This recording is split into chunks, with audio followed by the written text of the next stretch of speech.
शेखर बावनकुळे आणि राज्याचे उद्योगमंत्री उदय सामंत यांची शिष्टाई फळाला आली आहे। सातारा झेडपी वादावर अखेर पडदा पडलाय।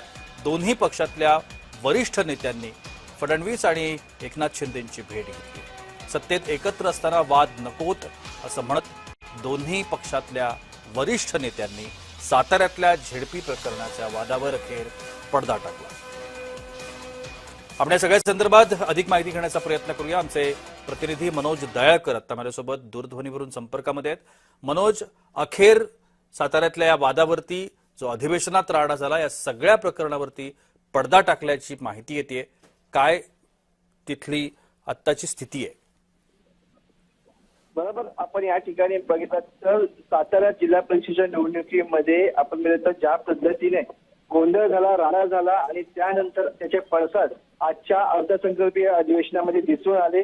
त्यावरती मुख्यमंत्री आणि उपमुख्यमंत्री यांची त्यांच्या नेत्यांसोबत चर्चा देखील झाली, त्यांची बैठक देखील झाली आणि त्यामध्ये आपण बघितलं एकनाथ शिंदे गटाचे नेते आहेत ते या ठिकाणी कुठेतरी नाराज दिसले, त्यांच्या नाराजीचा सूर या ठिकाणी दिसलेला होता। पण आपण बघितलं या ठिकाणी मुख्यमंत्र्यांची पण देखील आपण बघितलं जयकुमार गोरे असतील, शिवेंद्रराव भोसले असतील यांनी देखील भेट घेतली होती आणि त्यांच्यामध्ये देखील चर्चा झाली।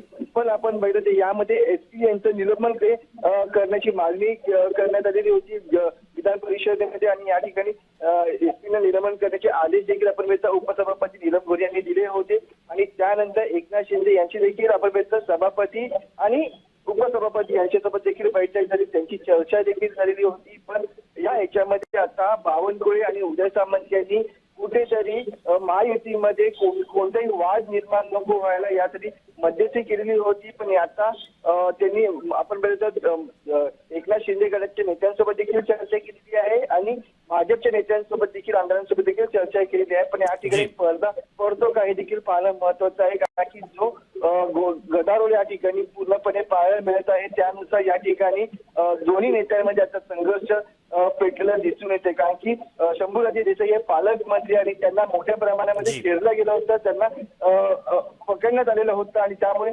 मनोज, तुम्ही आणखी एका बातमीवरती मला तुमच्याकडून माहिती अपेक्षित आहे, त्यामुळे असेच दूरध्वनीवरती राहा।